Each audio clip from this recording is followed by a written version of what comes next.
رسوله الكريم أما بعد فأعوذ بالله من الشيطان الرجيم بسم الله الرحمن الرحيم وإذا سألك عبادي عني فإني قريب أجيب دعوة الداعي إذا دعان صدق الله العظيم وصدق رسوله النبي الكريم ونحن على ذلك من الشاهدين والشاكرين والحمد لله رب العالمين.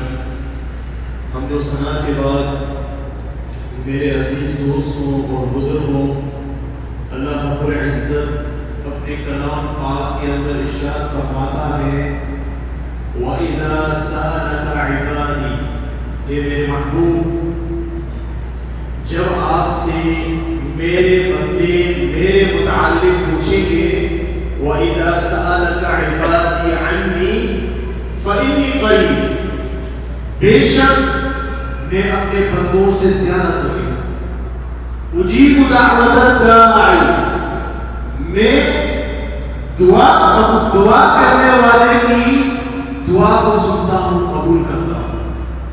اتنا کریم رب ہے ہمارا، اپنے محبوب سے فرما رہا ہے. یہ صحابہ نے سوال کیا تھا ہمارے محبوب سے، ہم اپنے رب کو کہاں ڈھونڈے، کہاں دیکھیں، کہاں پکارے؟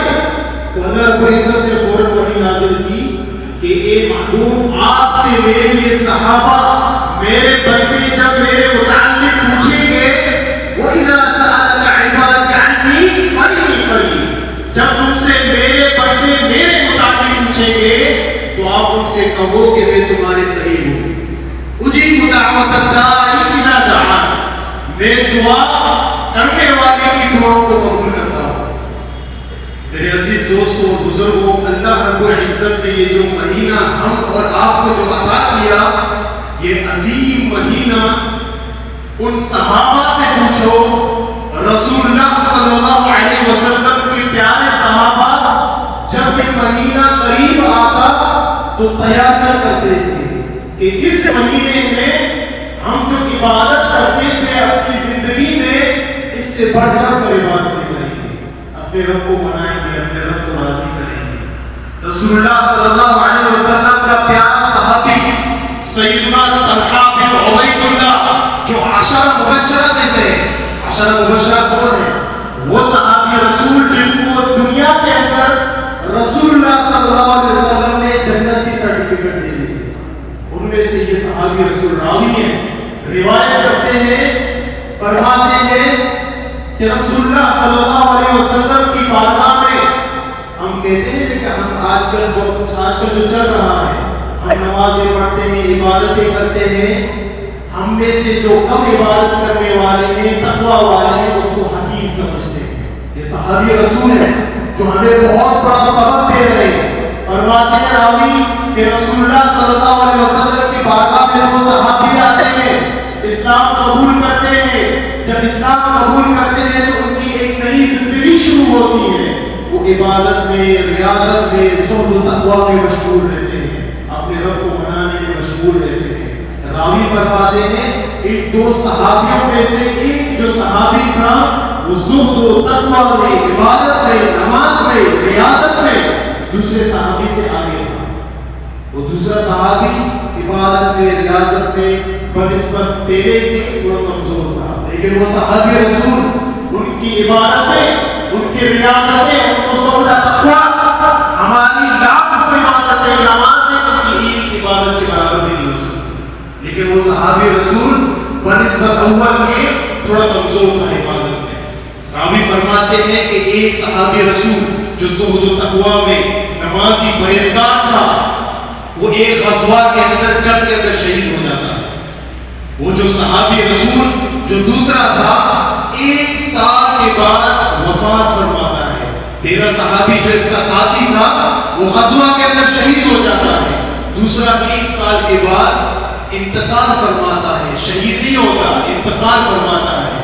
تو راوی فرماتے ہیں کہ ایک دن میں نے خواب میں دیکھا میں جنت کے دروازے پر کھڑا ہوں. سیدنا طلحہ فرماتے ہیں میں جنت کے دروازے پر کھڑا ہوں. وہ جو صحابی تھے، ایک شہید تھا، ایک انتقال کر گیا، وہ بھی میرے ساتھ دروازے پر کھڑے ہیں. دروازے پر جو مامور ہوتا ہے، جو حارس، جو بوابہ ہوتا ہے، وہ دروازہ کھولتا ہے. ان میں سے، ان 2 صحابیوں میں سے جو 1 سال کے بعد جو انتقال کر گیا تھا، اس کو ہاتھ میں پکڑ کے جنت میں لے کے جاتا ہے.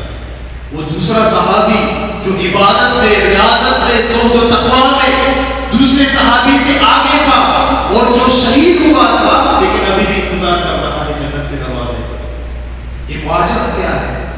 تھوڑی دیر کے بعد وہ بوابہ جو حارس، دروازے کا جو چوکیدار ہوتا ہے جنت کا، تھوڑی دیر کے بعد آتا ہے تو دوسری کو لے کے جاتا ہے. وہی صحابی جو شہید ہوا تھا. سیدنا طلحہ رضی اللہ تعالیٰ عنہ انتظار کرتے ہیں. وہ دروازے کا جو گارڈ دوبارہ آتا ہے، فرماتا ہے طلحہ تیرا ابھی وقت نہیں ہوا ہے، تو چلا جا دوبارہ. یوں ہی کہنا ہوتا ہے کہ وہ خواب سے بیدار ہو جاتے ہیں سیدنا طلحہ. سیدنا طلحہ جب یہ خواب دیکھتے ہیں تو صحابہ سے فرماتے ہیں کہ صحابیوں میں نے فلاں خواب دیکھا ہے، فلاں صحابیوں کے بارے میں. یہ معاملہ بڑھتا ہے، بات چیت بڑھتی ہے، یہاں تک کہ رسول اللہ صلی اللہ علیہ وسلم کو خبر پہنچتی ہے. تو صحابی رسولوں کا خواب، ان کا خواب دیکھنا بھی خواب دیکھنا ہے، اور ہمارا اور آپ کا کوئی خواب نہیں ہے. وہ صحابی رسول سیدنا طلحہ رسول اللہ صلی اللہ علیہ وسلم دیکھتے ہیں کہ صحابی آپس میں چیمے گوئیں کرنے لگے، باتیں کرنے لگے. وہ صحابی جو شہید تھے، وہ صحابی رسول جو زہد و تقویٰ میں آگے تھے، اس کو دوسرے نمبر پہ جنت میں ڈالا گیا. وہ پہلا جو انتقال کر گیا، جو وفات ہو گیا، جو کمزور تھا عبادتوں میں، اس کو بے سے داخل کیا گیا. تو رسول اللہ صلی اللہ علیہ وسلم آتے ہیں، تم لوگ اس لیے پریشان ہو کہ پہلا صحابی جو عبادت و ریاضت میں آگے تھا، اس کو دوسری مرتبہ ڈالا گیا اور اس کو پہلی مرتبہ ڈالا گیا. یہ صحابی رسولوں کا، صحابیوں کا آپس میں کوئی باتیں چیت چل رہی تھی. تو رسول اللہ صلی اللہ علیہ وسلم نے یہ نہیں فرمایا یہ تو ایک محض خواب ہے، اس میں کیوں بحث کر رہے ہیں، اس کو چھوڑ دو. نہیں، رسول اللہ صلی اللہ علیہ وسلم نے فرمایا کہ طلحہ ٹھیک کہتا ہے، یہ بات چیت، یہ معاملہ، یہ حادثہ جنت کے دروازے میں پیش آیا.